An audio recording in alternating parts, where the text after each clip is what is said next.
லெபனானுக்கு எதிரான முழுநீள போருக்கு தயாராகும் இஸ்ரேலிய ஆக்கிரமிப்பின படுகொலை பயங்கரவாத இராணுவம்.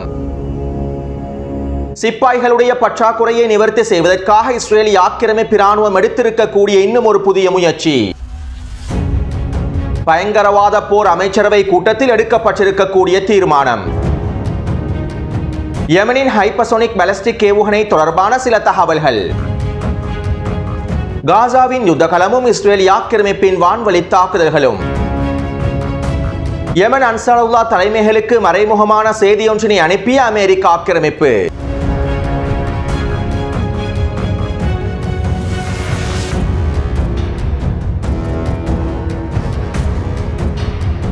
யெமனின் தலைநகரான சனா மற்றும் ஏனைய வர்த்தக நகரங்கள் அனைத்தும் அன்சாருல்லாஹ்வுடைய கட்டுப்பாட்டிற்கு கீழால், அதாவது யெமன் ஹவுதி ராணுவத்தினுடைய கட்டுப்பாட்டிற்கு கீழாலேயே இருக்கின்றன. அதே போன்று யெமனினுடைய ஹுதைதா துறைமுகம், விமான நிலையங்கள் மற்றும் வங்கி சேவைகள் அனைத்தும் அன்சாருல்லாஹ்வுடைய கட்டுப்பாட்டிற்கு கீழேயே இருக்கின்றன. 2014ஆம் ஆண்டின் இறுதியிலே ஆரம்பிக்கப்பட்ட உள்நாட்டு யுத்தத்திற்கு பிறகு யெமனினுடைய முக்கியமான பிரதேசங்களை அன்சாருல்லாஹ் தரப்பினரே கட்டுப்படுத்தி வருகின்றார்கள். யெமனின் கிழக்கு பிரதேசங்களில் இருக்கக்கூடிய பாலைவன பிரதேசங்களை தவிர ஏனைய பகுதிகளின் 3-2 பிரதேசங்களை யெமன் அன்சாருல்லாஹ் தரப்பினரே கட்டுப்படுத்துகின்றார்கள். சவுதி அரேபியா மற்றும் ஐக்கிய அரபு அமீரகத்தினுடைய கட்டுப்பாட்டிற்கு கீழால் இருக்கக்கூடிய யெமனினுடைய பிரதேசங்கள் சிறிதளவிலேயே காணப்படுகின்றன. குறித்த வரைபடத்திலே பச்சை நிறத்தில் காண்பிக்கப்பட்டிருக்கக்கூடிய பிரதேசங்கள் அனைத்தும் அன்சாருல்லாஹ்வுடைய கட்டுப்பாட்டிற்கு கீழால் இருக்கக்கூடிய பிரதேசங்களாகும். அதே போன்று கடும் சிவப்பு நிற புள்ளிகளினாலும் கோடுகளினாலும் காண்பிக்கப்பட்டிருக்கக்கூடிய சிறிய பிரதேசங்களே சவுதி அரேபியாவினதும் ஐக்கிய அரபு அமீரகத்தினுடைய கட்டுப்பாட்டிற்கு கீழால் இருக்கக்கூடிய பிரதேசங்களாகும். அதே போன்று நீல நிறத்தினால் காண்பிக்கப்பட்டிருக்கக்கூடிய பிரதேசம் ஏடன் நகரை மையமாக வைத்து கூடிய ஒரு தெற்கு பிராந்தியமாகும். இவை தொடர்பான மேலதிக தகவல்களை யெமனினுடைய உள்நாட்டு போர் தொடர்பான தனியான காணொலியில் நான் தெளிவாக குறிப்பிடுகின்றேன். எனவே ஒட்டுமொத்தமாக எடுத்து நோக்கும் போது யெமனினுடைய பெரும் பகுதியானது அன்சாருல்லாஹ்வுடைய யெமன் ஹவுதி ராணுவத்தினுடைய கட்டுப்பாட்டிற்கு கீழேயே இருக்கின்றன. இதனால் உத்தியோகபூர்வமாக அன்சாருல்லாஹ் தலைமைகளை யெமனை ஆட்சி செய்து வருகின்றார்கள். இருப்பினும் அமெரிக்கா மற்றும் ஐரோப்பிய நாடுகள் யெமன் அன்சாருல்லாஹ்வுடைய ஆட்சியினை உத்தியோகபூர்வமாக ஏற்றுக்கொள்ளவில்லை. அதே போன்று அரபு நாடுகளில் சவுதி அரேபியாவும் ஐக்கிய அரபு அமீரகமும் அன்சாருல்லாஹ்வுடைய தலைமைக்கு கீழால் நடைபெறக்கூடிய யெமனினுடைய ஆட்சியினை உத்தியோகபூர்வமாக ஏற்றுக்கொள்ளவில்லை. ஆனால் ஈரான், ரஷ்யா, சீனா மற்றும் அவர்களுடைய நட்பு நாடுகள் அனைத்தும் யெமன் அன்சாருல்லாஹ்வுடைய தலைமைக்கு கீழான ஆட்சியினை ஏற்றுக்கொண்டுள்ளார்கள். இப்படியான நிலைமையில் தான் அமெரிக்க தலைமைகள் யெமன் அன்சாருல்லாஹ் தலைமைகளுக்கு மறைமுகமான செய்தி ஒன்றினை அனுப்பியுள்ளார்கள். அதாவது, நீங்கள் செங்கடல் பிரதேசத்திலே உங்களுடைய தாக்குதல்களை நிறுத்திவிட்டு செங்கடல் முற்றுகையினை முழுமையாக முடிவுக்கு கொண்டு வந்தால், இஸ்ரேலிய ஆக்கிரமிப்புக்கு எதிரான தாக்குதல்களை முழுமையாக நிறுத்தினால், அவற்றிற்கு ஈடாக நாங்கள் உங்களுடைய ஆட்சியினை உத்தியோகபூர்வமாக அங்கீகரிக்கின்றோம். யெமனிலே அன்சாருல்லாஹ்வினுடைய ஆட்சியினை சர்வதேச ரீதியில் உத்தியோகபூர்வமாக அறிவிக்கின்றோம் என அமெரிக்க தலைமைகள் யெமன் அன்சாருல்லாஹ் தலைமைகளுக்கு மறைமுகமான செய்தி ஒன்றினை அனுப்பியுள்ளார்கள். மேலும் இந்த தகவல்களை யெமன் அன்சாருல்லாஹ்வுடைய மூத்த உறுப்பினர் அல் ஜசீரா ஊடகத்திடமும் தெரிவித்துள்ளார். அத்தோடு யெமன் அன்சாருல்லாஹ்வின் தலைமைகள் அமெரிக்காவினை ஒரு பயங்கரவாத நாடு என்றும் ஒரு பயங்கரவாத அமைப்பு என்றும் யெமன் பாராளுமன்றத்திலே முன்மொழிவுகளை முன்வைத்து தீர்மானங்களையும் நிறைவேற்றியுள்ளார்கள். எனவே யெமனினுடைய பாராளுமன்ற சட்டத்திட்டங்களுக்கு அமைவாக, யெமனினுடைய அரசியல் அமைப்புக்கு அமைவாக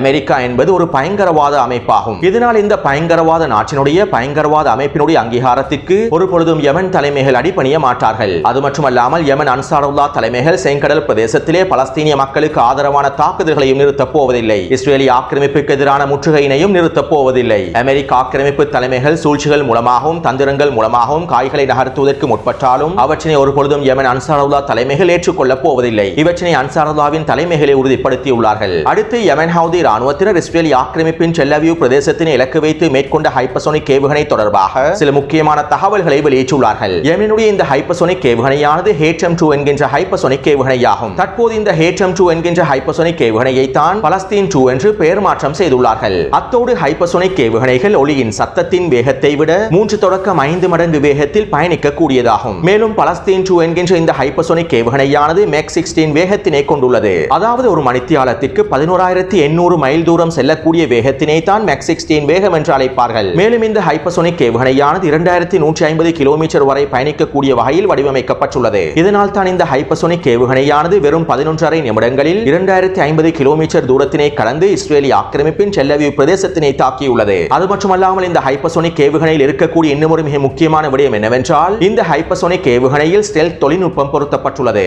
அமெரிக்க ஆக்கிரமிப்பின் இஸ்ரேலிய ஆக்கிரமிப்பின் போர் விமானங்களில் பொருத்தப்பட்டிருக்கக்கூடிய அதே ஸ்டெல்த் தொழில்நுட்பத்தினை தான் இந்த ஹைப்பர்சோனிக் ஏவுகணையில் பொருத்தியுள்ளார்கள். இதனால் ராடார் கருவிகள் மூலமாக இந்த ஈரானுடைய ஏவுகணைகளை கண்டுபிடிப்பதும் கண்காணிப்பதும் மிகவும் கடினமானதாகும். எனவே தற்போது யெமன் ஹவுதி இராணுவத்தினர் இந்த ஹைப்பர்சோனிக் ஏவுகணையை பயன்படுத்தி ஒட்டுமொத்த சர்வதேசத்தையும் வியப்பில் ஆழ்த்தியுள்ளார்கள். மேலும் இந்த ஹைப்பர்சோனிக் ஏவுகணையினை அமெரிக்க ஆக்கிரமிப்பின் வான் பாதுகாப்பு அமைப்புகளினாலும் இஸ்ரேலிய ஆக்கிரமிப்பின் வான் பாதுகாப்பு அமைப்புகளினாலும் சுட்டு வீழ்த்த முடியவில்லை என்பதும் குறிப்பிடத்தக்க விடயமாகும். அடுத்து ஹமாஸினுடைய அரசியல் தலைவர் யஹ்யா சின்வர் அவர்கள் யெமன் அன்சாருல்லாஹ்வுடைய புரட்சி தலைவர் சயீத் அப்துல் மலிக் அவர்களுக்கு ஒரு விசேட கடிதம் ஒன்றினை அனுப்பியுள்ளார். இந்த கடிதத்தில் யெமன் ஹவுதி இராணுவத்தின் தரமான தாக்குதல்களுக்கு பாராட்டுக்களையும் வாழ்த்துக்களையும் தெரிவித்துள்ளார். மேலும் அனைத்து எதிர்ப்பு முனைகளும் ஒன்று சேர்ந்து இஸ்ரேலிய ஆக்கிரமிப்பினை ஜியோனிஸ் ஆக்கிரமிப்பினை முழுமையாக அழித்து விடலாம் என்றும் யஹ்யா சின்வர் அவர்கள் நம்பிக்கையை தெரிவித்துள்ளார்.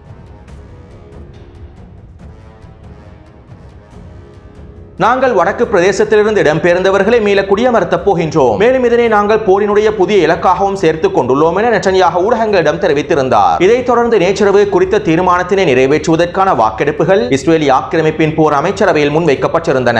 அத்தோடு இந்த வாக்கெடுப்பு வெற்றியடைந்திருப்பதனால் வடக்கு பிரதேசத்திலே மக்களை மீள குடியமர்த்துவது ஒரு முக்கியமான போரினுடைய இலக்காகவும் மாற்றப்பட்டுள்ளது. எனவே இதற்கமைவாக ஹிஸ்புல்லா இராணுவத்திற்கு எதிராக லெபனானுக்கு எதிரான முழுநீள போரானது போர் அமைச்சரவையில் உத்தியோகபூர்வமாக அறிவிக்கப்பட்டுள்ளது. அது மட்டுமல்லாமல் நேற்றைய போர் அமைச்சரவை கூட்டத்தில் தெற்கு லெபனானுக்கு எதிரான முழுநீள போர் தொடர்பான சில தீர்மானங்களும் எடுக்கப்பட்டுள்ளன. அதாவது இஸ்ரேலிய ஆக்கிரமிப்பு இனப்படுகொலை பயங்கரவாத இராணுவம் தெற்கு லெபனான் பிரதேசத்திலே இடையக மண்டலம் ஒன்றினை பஃபர் ஜோன் பிரதேசம் ஒன்றினை உருவாக்கப் போகின்றது. வடக்கு காசாவிற்கும் மத்திய காசாவுக்கும் இடைப்பட்ட பிரதேசமான நட்சரின் பிரதேசத்திலே எவ்வாறு பஃபர் ஜோன் பிரதேசம் ஒன்றினை உருவாக்கி இருக்கின்றதோ, காசாவின் எல்லைகளுக்கு அருகாமையில் எவ்வாறு பஃபர் ஜோன் பிரதேசம் ஒன்றினை இஸ்ரேலிய ஆக்கிரமிப்பு உருவாக்கி இருக்கின்றதோ, அதே போன்றே தெற்கு லெபனான் எல்லையிலும் பஃபர் ஜோன் பிரதேசம் ஒன்றினை உருவாக்கப் போகின்றது. அதே நேரம் காசாவிலே இஸ்ரேலிய ஆக்கிரமிப்பு அமைத்திருக்கக்கூடிய பஃபர் ஜோன் பிரதேசங்கள் தோல்வியிலேயே முடிவடைந்துள்ளன. நட்சரின் பிரதேசத்திலே இஸ்ரேலிய ஆக்கிரமிப்பு இனப்படுகொலை இராணுவம் விழுங்கவும் முடியாமல் வாந்தி எடுக்கவும் முடியாமலேயே சிக்கிக் கொண்டுள்ளது. நட்சரின் பிரதேசமானது பஃபர் ஜோன் பிரதேசமாக அடையாளப்படுத்தப்பட்டிருந்தாலும் இஸ்ரேலிய ஆக்கிரமிப்பு இராணுவத்தினால் இந்த பஃபர் ஜோன் பிரதேசத்தை பயன்படுத்துவதற்கு முழுமையாக முடியவில்லை. இப்படியான நிலைமையில் தான் இஸ்ரேலிய ஆக்கிரமிப்பு இனப்படுகொலை பயங்கரவாத இராணுவம் தெற்கு லெபனான் எல்லையிலேயே ஒரு பஃபர் ஜோன் பிரதேசத்தினை இடையக மண்டலம் ஒன்றினை உருவாக்கப் போகின்றது. பெரும்பாலும் இஸ்ரேலிய ஆக்கிரமிப்பு இராணுவம் தெற்கு லெபனானுடைய 5 கிலோமீட்டர் தொடக்கம் 10 கிலோமீட்டர் வரையில் ஊடுருவி தரைவழி தாக்குதல்களை மேற்கொண்டு பஃபர் ஜோன் பிரதேசத்தினை அமைக்கும் என்று தீர்மானிக்கப்பட்டுள்ளது.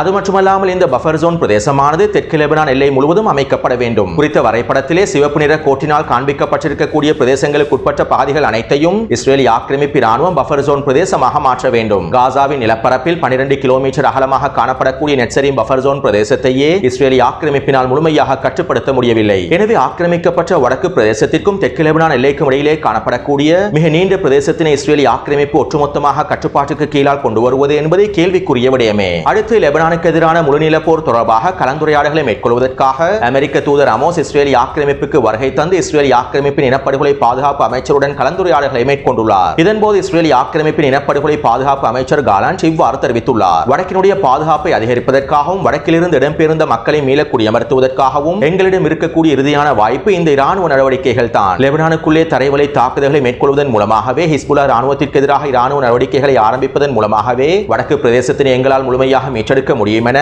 இஸ்ரேலிய ஆக்கிரமிப்பின் இனப்படுகொலை பயங்கரவாத பாதுகாப்பு அமைச்சர் அமெரிக்க தூதரிடம் குறிப்பிட்டுள்ளார். அதே போன்று வடக்கு பிரதேசத்திலே மக்கள் மீள திரும்புவதற்காக நாங்கள் எல்லா விதமான வேலை திட்டங்களையும் முன்னெடுப்போம் என நெட்டன்யாஹுவும் அமெரிக்க தூதரிடம் குறிப்பிட்டிருப்பதாக இஸ்ரேலிய ஆக்கிரமிப்பு ஊடகங்கள் குறிப்பிட்டுள்ளன. இதைத் தொடர்ந்து இஸ்ரேலிய ஆக்கிரமிப்புக்கான பிரான்சினுடைய தூதர் இவ்வாறு தெரிவித்துள்ளார். நாங்கள் ஹிஸ்புல்லா பிரதிநிதிகளுடன் கலந்துரையாடல்களை மேற்கொண்டிருந்தோம். மேலும் ஹிஸ்புல்லா இராணுவத்தினர் இந்த போருக்கு பயப்படவில்லை. அவர்கள் இந்த போருக்கு தயாராகவே இருக்கின்றார்கள். அவர்கள் ஒருபொழுதும் உங்களிடம் சரணடைய மாட்டார்கள். அத்தோடு லெபனானுக்கு எதிரான விரிவான போரானது பிராந்தியத்திலே மிகப்பெரிய போர் ஒன்றை ஏற்படுத்திவிடும். மேலும் ஹிஸ்புல்லா இராணுவத்திற்கு எதிரான முழுநீள போரானது இஸ்ரேலுக்கும் கடுமையான மிக பாரதூரமான விளைவுகளை ஏற்படுத்திவிடும் என்றும் பிரான்சினுடைய தூதர் குறிப்பிட்டுள்ளார். அதாவது லெபனானுக்கு எதிராக முழுநீள போர் ஒன்றினை ஆரம்பிக்க வேண்டாம். அவ்வாறு ஆரம்பிப்பதனால் இஸ்ரேலிய ஆக்கிரமிப்புக்கே மிகப்பெரிய சேதங்கள் ஏற்படுத்தப்படும் என்பதனை பிரான்சினுடைய தூதரே மறைமுகமான எச்சரிக்கை செய்திகளையும் வெளியிட்டுள்ளார். அடுத்து நெட்டன்யாஹு இஸ்ரேலிய ஆக்கிரமிப்பின் பயங்கரவாத பாதுகாப்பு அமைச்சர் கலண்டை பதவியிலிருந்து நீக்கப் போவதாக செய்திகள் வெளியாகி இருந்தன. இனப்படுகொலை பாதுகாப்பு அமைச்சர் லெபனானுக்கு எதிரான முழுநீள போருக்கு சம்மதம் தெரிவித்திருந்தாலும் காசாவிலே யுத்த நிறுத்தத்தினை ஏற்படுத்தி பணைய கைதிகளுடைய பரிமாற்றத்தினை மேற்கொண்டதற்கு பிறகு லெபனானிலே யுத்தத்தினை ஆரம்பிக்க வேண்டும் என்கின்ற தொடர்ச்சியான அழுத்தங்களை வழங்கி வருகின்றார். அதே போன்று நெட்டன்யாஹு இந்த சந்தர்ப்பத்தினை பயன்படுத்தி தன்னுடைய கூட்டணியையும் பலப்படுத்துவதற்கு முயற்சி செய்து வருகின்றார். இஸ்ரேலிய ஆக்கிரமிப்பின் வலதுசாரி கட்சியான நியூ ஹோப் என்கின்ற கட்சியினுடைய தலைவராக கிடியோன் சார் என்கின்ற அமைச்சர் காணப்படுகின்றார். மேலும் இவருக்கு கீழால் 4 பாராளுமன்ற உறுப்பினர்கள் காணப்படுகின்றார்கள். எனவே இந்த சந்தர்ப்பத்தில் கிடியோன் சாரை தன்னுடைய கூட்டணியுடன் இணைத்துக் கொண்டு பாதுகாப்பு அமைச்சு பதவியை அவருக்கு வழங்குவதன் மூலமாக நெட்டன்யாஹுவினுடைய கூட்டணிக்கு பலம் அதிகரிக்கப்படும். அது மட்டுமல்லாமல் ஹமாசுடன் ஒப்பந்தங்களை மேற்கொள்ள வேண்டாம், பலஸ்தீனிய மக்களை முழுமையாக அழித்து விடுங்கள் என தொடர்ச்சியான கருத்துக்களை கிடியோன் சார் வெளியிட்டு வந்தார். எனவே தற்போதைய நிலைமையில் கிடியோன் சாரை பாதுகாப்பு அமைச்சராக தெரிவு செய்து லெபனானுக்கு எதிரான முழுநீள போரொன்றினை ஆரம்பிக்க வேண்டும் என்று நெட்டன்யாஹு திட்டமிட்டு இருப்பதாகவும் இஸ்ரேல் ஆக்கிரமிப்பு ஊடகங்கள் செய்திகளை வெளியிட்டுள்ளன.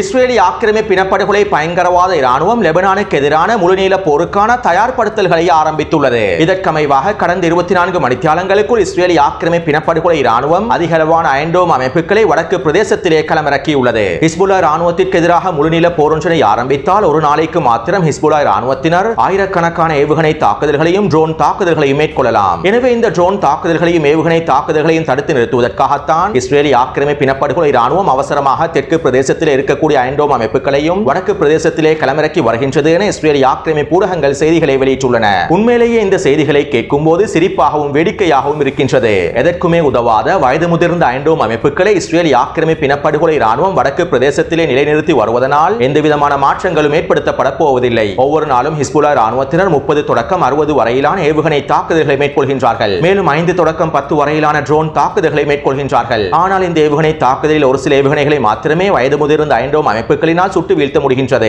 அது மட்டுமல்லாமல் ஹிஸ்புல்லா ராணுவத்தினுடைய ட்ரோன்களை இஸ்ரேலி ஆக்கிரமிப்பின் வயது முதிர்ந்த அயன்டோம் அமைப்பினால் சுட்டு வீழ்த்தவே முடியாது. ஏற்கனவே ஹிஸ்புல்லா ராணுவத்தினர் 20க்கும் அதிகமான அயன்டோம் அமைப்புகளை முழுமையாக தரைமட்டமாக்கியுள்ளார்கள். அதே போன்று 3 அயன்டோம் அமைப்புகள் தன்மீதே தாக்குதல்களை மேற்கொண்டு தற்கொலை செய்து கொண்டுள்ளன.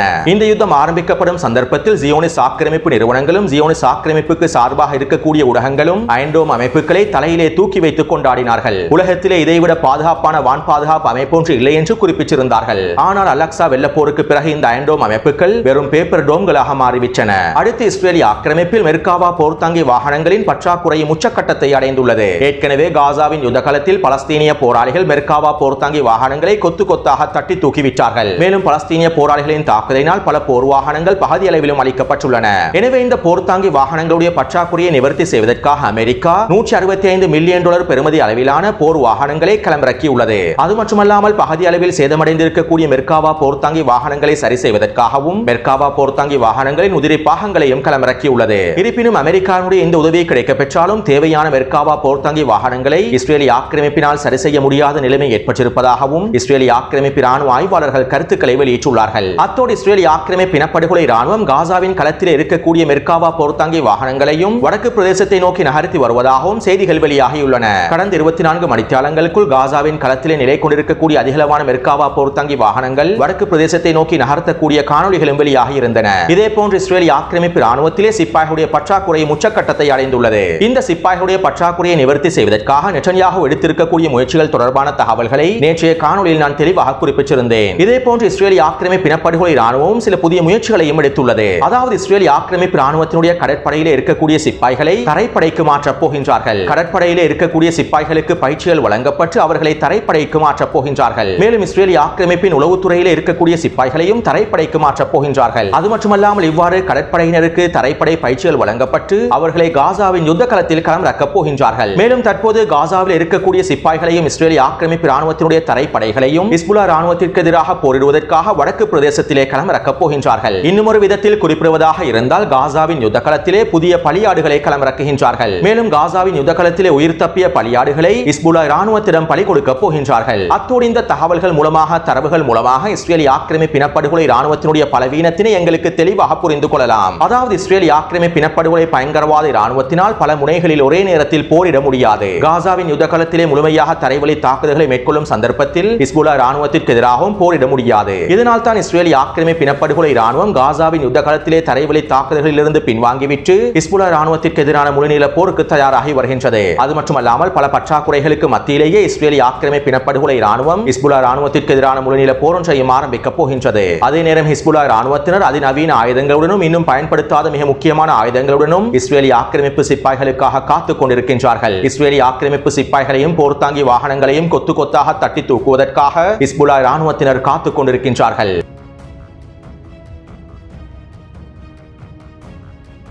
காசாவின் யுத்த காலத்தில் இஸ்ரேலிய ஆக்கிரமிப்பின் தரைவழி தாக்குதல்கள் பின்வாங்கப்பட்டுள்ளன. அதே நேரம் இஸ்ரேலிய ஆக்கிரமிப்பு காசாவிலே வான்வழி தாக்குதல்களை தொடர்கின்றது. கடந்த 24 மணிக்காலங்களுக்குள் மாத்திரம் இஸ்ரேலிய ஆக்கிரமிப்பின் கொடூரமான வான்வழி தாக்குதலினால் 32 பலஸ்தீனிய மக்கள் இனப்படுகொலை செய்யப்பட்டுள்ளார்கள். மேலும் 50க்கும் அதிகமான பலஸ்தீனிய மக்கள் படுகாயங்களுக்குள்ளாக்கப்பட்டுள்ளார்கள். அதே நேரம் பலஸ்தீனிய போராளிகள் இஸ்ரேலிய ஆக்கிரமிப்பு சிப்பாக நிலை கொண்டிருக்கக்கூடிய சில புள்ளிகளை இலக்கு வைத்து தாக்குதல்களை மேற்கொண்டு வருகின்றார்கள். இதற்கமைவாக இன்று காலை அல் குதுஸ் படையினர் ரஃபா நகர் கர்ஹாமையில் பெரல் வெடிகுண்டை பயன்படுத்தி ஒரு மெர்காவா போர்த்தாங்கி வாகனத்தை வெடிக்க செய்துள்ளார்கள். இதனால் குறித்த மெர்காவா போர்த்தாங்கி வாகனம் முழுமையாக வெடித்து அதற்குள்ளே இருக்கக்கூடிய இஸ்ரேலிய ஆக்கிரமிப்பு சிப்பாய்களும் மொத்தமாக அழிக்கப்பட்டுள்ளார்கள். அது மட்டுமல்லாமல் குறித்த பிரதேசத்தில் ஒஃபென்சிவ் தாக்குதல்களையும் துப்பாக்கிச் சூட்டு தாக்குதல்களையும் மேற்கொண்டுள்ளார்கள். இதைத் தொடர்ந்து இன்று மாலை நெட்சரின் பிரதேசத்தில் அல் குதுஸ் படையினரும் அல் கஸாம் படையினரும் ஒன்றிணைந்து கூட்டு தாக்குதல்களை மேற்கொண்டுள்ளார்கள். குறித்த பிரதேசத்தை இலக்கு வைத்து 5க்கும் அதிகமான மோட்டார் குண்டு தாக்குதல்களையும் மேற்கொண்டுள்ளார்கள். அடுத்து வெஸ்ட் பேங்கினுடைய நப்லஸ் மற்றும் டூபாஸ் பிரதேசத்தில் தாக்குதல்கள் தொடர்கின்றன. கடந்த 24 மணித்தியாலங்களுக்குள் மாத்திரம் டூபாஸ் மற்றும் நப்லஸ் பிரதேசத்தில் 12க்கும் அதிகமான வெடிகுண்டு தாக்குதல்கள் மேற்கொள்ளப்பட்டுள்ளன. இந்த வெடிகுண்டு தாக்குதலின் மூலமாக 3 புல்டோசர் வண்டிகள் சிதைக்கப்பட்டுள்ளன. மேலும் ஒரு ஜீப் வண்டி ஒன்றும் அளிக்கப்பட்டுள்ளது. அது மட்டுமல்லாமல் இந்த தாக்குதலிலே குறைந்தது 5க்கும் அதிகமான இஸ்ரேலிய ஆக்கிரமிப்பு சிப்பாய்கள் கொல்லப்பட்டும் படுகாயமடைந்து இருப்பதாகவும் தெரிவிக்கப்படுகின்றது. எனவே இந்த காணொலி தொடர்பான கருத்துக்களை பதிவிடுங்கள். தொடர்ந்தும் என்னுடன் இணைந்திருங்கள். நன்றி, வணக்கம்.